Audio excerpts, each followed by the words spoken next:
Hey everybody, how's it going? So I wanted to make this video on the Sony SSM-14N1U kind of as a follow-up video, mainly due to the fact that I got a couple comments saying, like that they enjoyed seeing this video monitor and they wanted to see some of the adjustments and all that good stuff. So obviously, as you can tell, I have the back completely off. Right now, F-Zero GX is playing. I've done quite a lot of adjustments already to it, just kind of in my free time. But what I'm going to do is I'm going to go through the adjustments a little bit and kind of show you what you need to do for the Sony SSM because it's a little bit special. As in, it's not really meant to be adjusted, but you can. It's a little weird. I saw a video online about it on Reddit. Thank God there was one because I wouldn't have ever gotten this. But the Sony PVM-14N1U and the Sony SSM-14N1U, they're both like brothers. Just one is a little bit cut down version than the other, which is funny to say, considering the PVM-14N1U is a cut down version of its predecessors.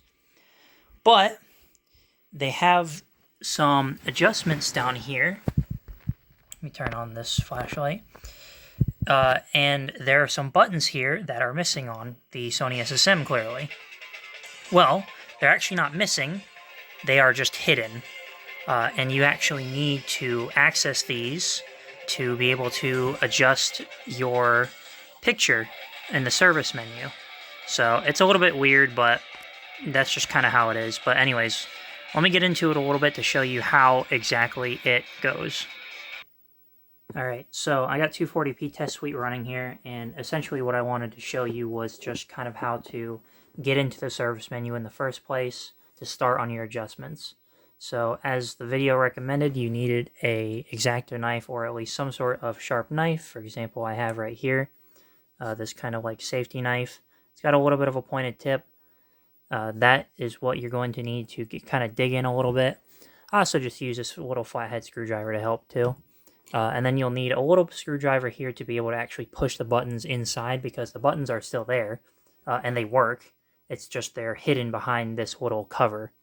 And if you really wanted to, you could actually just replace this whole cover with like a PVM-14N1U cover or something like that. But since I don't have that, I'm just going to stick with what I got. So first things first, open up your menu. Once you open up your menu, you're going to want to hit both the menu / exit and the enter button at the exact same time. That brings up your version for your system, and then you can just hit enter again. That brings up some sort of numbers, and this is where you're in your service menu. So this is white drive, and like I said, with the screwdriver here, what you're going to do is you can kind of peel it back. There are 3 holes here, and it's a little hard to see, but let me try to get a better view here. But you're going to be using these 2 holes on the right, and you only really need to peel it back this far too, so that's pretty nice.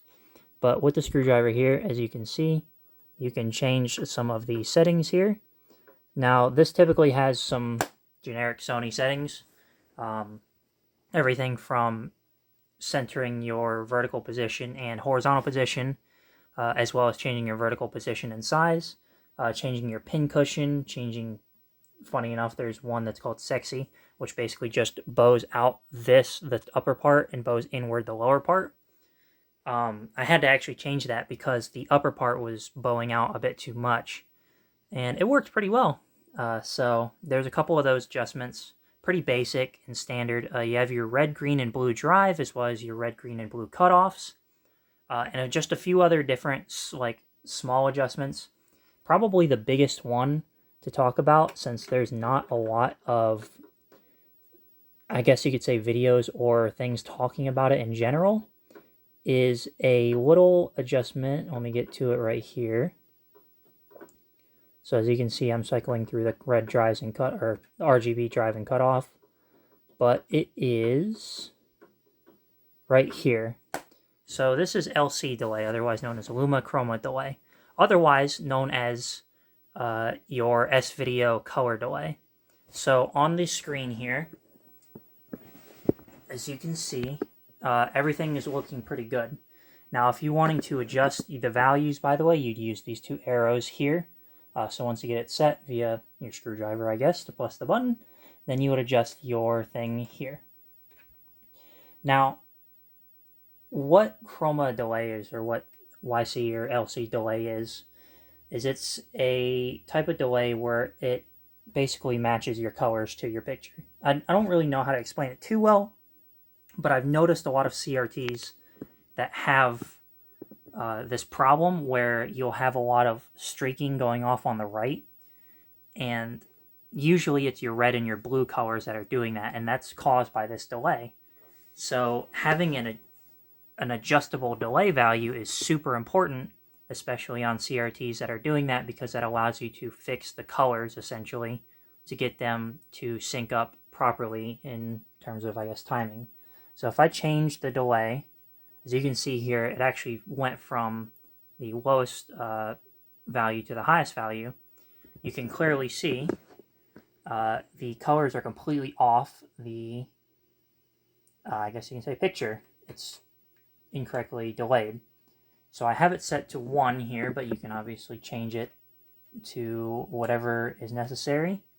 But yeah, this is probably one of my favorite adjustments because it really can transform a really bad looking and very skewed, like color bled picture to a really precise and detailed picture. So that's awesome. I'm so glad that this CRT even has this adjustment in the first place. Considering that PVM, the N series PVMs were very cut down in terms of their, I should say, not so much quality, but yes, at the same time, but just features. And, you know, I was a little afraid that the service menu features wise, they weren't going to have very good features. But, well, it turns out it kind of does and it kind of doesn't. But anyways, we can get into here too a little bit just to show what I did. So I also had to readjust the colors like crazy. A lot of the drives were off. It was the image was appearing too red and too green. Or I should say, I don't really know how to explain it too well either, but basically I had to readjust the drives to give a more neutral color setting. And I do it by eye, honestly. I don't have a color calibrator or anything like that, but I use all my other CRTs like so as reference. And also this TV right up there, that one's it's not brand new, but it is a new addition to my collection. As some of you may have known, that's where my Panasonic's at. I will be making a video on that soon because that JVC right there is kind of crazy. So anyways, back on to it.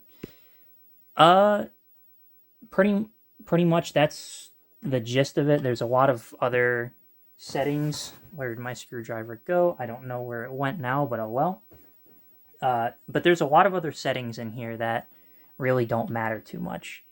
But besides all this, that's pretty much all you really need to do with the service menu. You just adjust it with the little arrows down on the bottom here. You take your screwdriver and do the 2 buttons here to switch in between each, I guess, setting. And then when you're done, you can just hit the menu/exit button twice. So first time we'll show you save, second time we'll give you a little double note, and then you're saved. And then afterwards you can just hit enter a whole bunch, and then you can hit both of these buttons again to go back to your normal menu. And then you're good to go. If you don't want to save any of your settings, do not press the menu/exit button twice. Just exit out and also turn off your CRT and turn it back on. And it will reset your settings for you. So that's pretty much the extent of the service menu that I can tell you about, and that pretty much what I know. But there's a couple other things that I wanted to show you on the back, since I have the back of the chassis, or not chassis, but the back of the shell off. So we'll get right into that. Alright, so lastly, a couple other things that are really neat to talk about. So as you can see here on the flyback transformer, there are no potentiometers. That is because they are actually moved onto the neck board. And Sony has a tendency of doing this. They will move their, how should I say, their flyback potentiometers onto the neck board. I don't know why, but they do.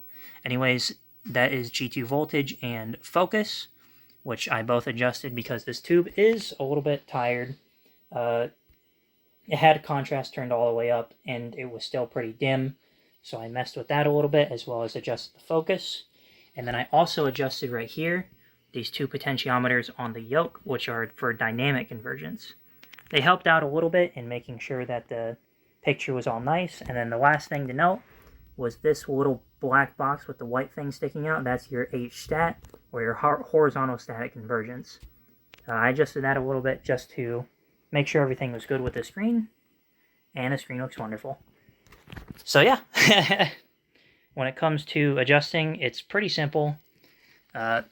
Do be mindful if you are peeling this off. Obviously, you don't want to nick the plastic here, but you do want to be able to dig in and peel this back. And this is on by adhesive, so you could heat it up if you really wanted to.